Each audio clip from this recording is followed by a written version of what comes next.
Bienvenidos. Estas son las noticias más destacadas de la OEA. Esto es OEA News, el informativo de la Organización de los Estados Americanos.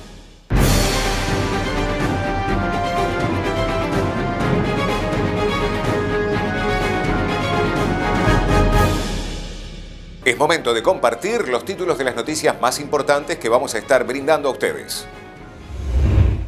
Quedan 7 años para alcanzar el objetivo. Jornadas sobre la niñez y el cambio climático. Evento virtual. Paridad de género en el Poder Judicial. Apoyo al proceso de paz en Colombia. La Comisión Interamericana de Mujeres de la OEA, CIM-OEA, recordó que solo quedan 7 años para alcanzar el Objetivo de Desarrollo Sostenible 5, uno de los 17 Objetivos de Desarrollo Sostenible establecidos por las Naciones Unidas en 2015. Este objetivo se enfoca en empoderar a mujeres y niñas para disminuir la desigualdad de género con el propósito de evadir el estancamiento social que esta situación provoca.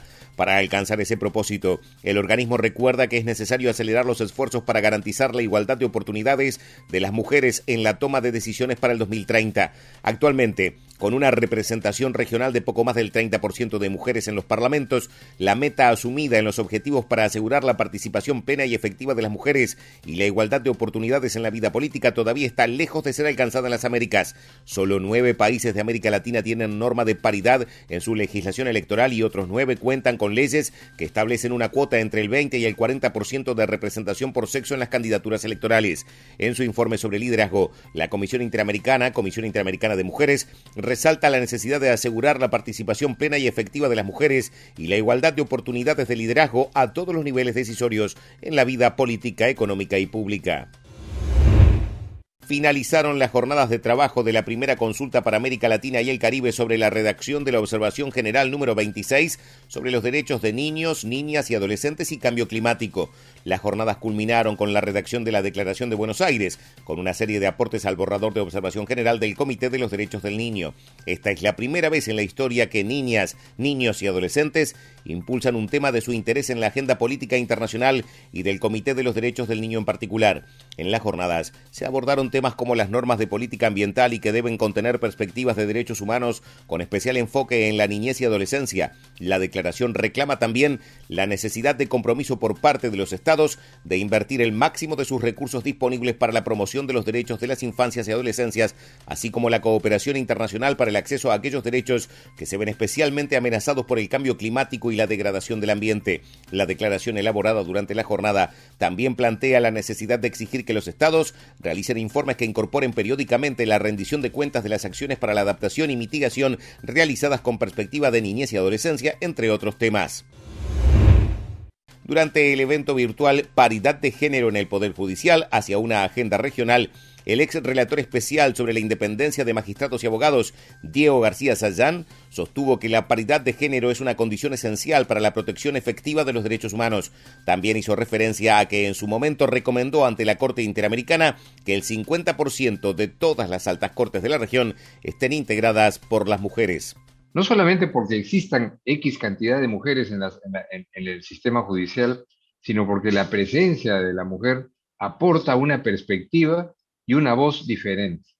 Y puedo decirlo como experiencia personal, como magistrado de la Corte Interamericana de Derechos Humanos, que en algunos momentos fue 100% masculina, no porque así lo decidiéramos los integrantes, sino porque así fue el resultado de las elecciones en la Asamblea General de la OEA.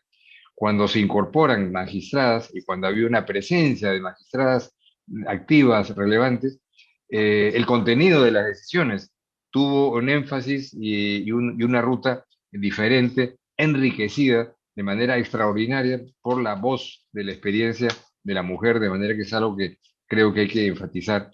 Y ver, sin embargo, que hay una especie de proceso que tiene dos colores, ¿no? Porque por un lado, en cifras que Alejandra Mora ha rescatado, el 51% de la población de los sistemas de justicia en América Latina es femenina, un poquito detrás de Europa, que está en 54%, ya da, por supuesto, una señal muy importante que nos da un aire de salud, ¿no? Es decir, las mujeres son muy relevantes en los sistemas judiciales de América Latina. Sin embargo, el techo de cristal famoso es el problema que hace que en las altas cortes, en los altos niveles de las fiscalías, de las procuradurías, la mujer es secundaria, es accesoria.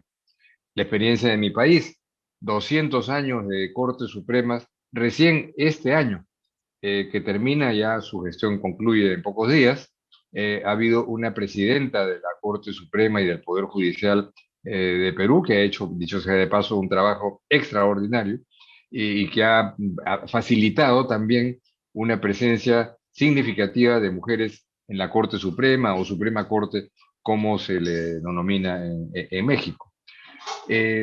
No porque ninguna norma lo prohíba, ¿no? Sino porque había una barrera invisible.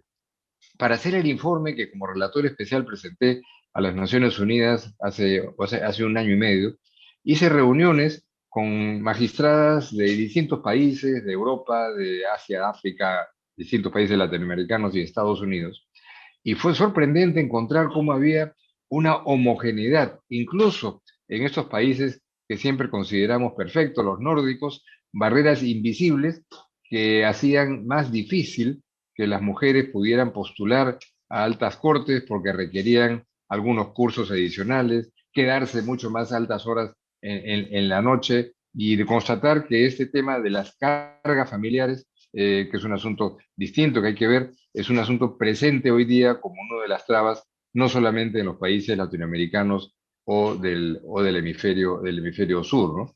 Entonces, si las mujeres son el 50% de la población mundial, la lógica dice, bueno, tendría que ser el 50% en las cortes, pero no solamente por eso, sino por lo que decía, el aporte significativo de una perspectiva de derechos diferentes. En las Cortes Supremas, el panorama no es un panorama bueno en las Cortes Supremas de América Latina. A fines del año 2009, que es la última cifra que tengo consolidada en este informe que presenté a Naciones Unidas, un promedio de 27% de las altas cortes latinoamericanas estaban en manos de mujeres. 8 países por debajo del 30%, Argentina, Bolivia, Brasil, Colombia, Costa Rica, Panamá, República Dominicana y Perú. 4 países entre el 30 y el 40%, y finalmente uno por encima del 50% en ese entonces, Ecuador, ¿no? Entonces, el panorama es un panorama que llama a la acción y que hace que se justificó un informe que presenté y que se debatió en Naciones Unidas, en el que hice varias recomendaciones que, si bien no fueron materia de un voto en la Asamblea General, sí fueron materia de un debate constructivo en el que recibí respaldo unánime de todas las voces de los distintos países del planeta que ahí se expresaron a las conclusiones y recomendaciones que ahí presenté. Entonces, solamente quiero recapitular algunas de estas recomendaciones. El informe está disponible, ustedes pueden verlo en la página web de las Naciones Unidas.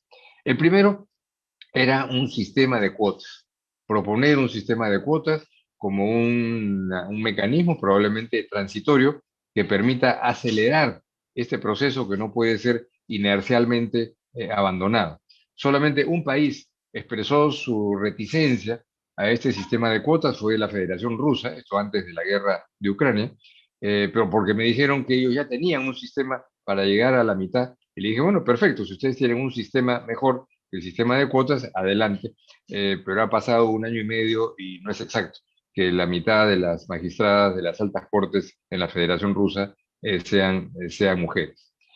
En segundo lugar, propuse una meta muy concreta al mundo, a los países de Naciones Unidas, incluidos por supuesto todos los de América Latina, que en función de la Agenda de Naciones Unidas 2030 para el Desarrollo Sostenible, que es algo que viene corriendo de hace varios años y que es realmente extraordinaria, fijarse un año, el año 2030, que es parte central de esa agenda, para que para el año 2030 al menos el 50% de las cortes, de las altas cortes, estén integradas por mujeres.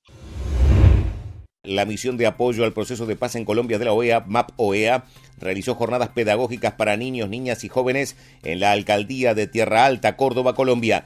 Las jornadas para que los jóvenes del Cabildo Vendeagujas conozcan sobre el gobierno del pueblo zenú como mecanismo de resistencia a contextos de violencia. El pasado 13 de diciembre, el secretario general de la Organización de los Estados Americanos, OEA, Luis Almagro, dialogó con Roberto Menéndez, jefe de MAP OEA, sobre los avances y desafíos del proceso de paz en Colombia. Ambos funcionarios reafirmaron su inquebrantable compromiso con el pueblo y gobierno colombianos para seguir trabajando juntos en dicha tarea. Estas han sido las noticias más relevantes de la OEA, la Organización de los Estados Americanos. Esto ha sido OEA News. Nos reencontramos en la próxima jornada.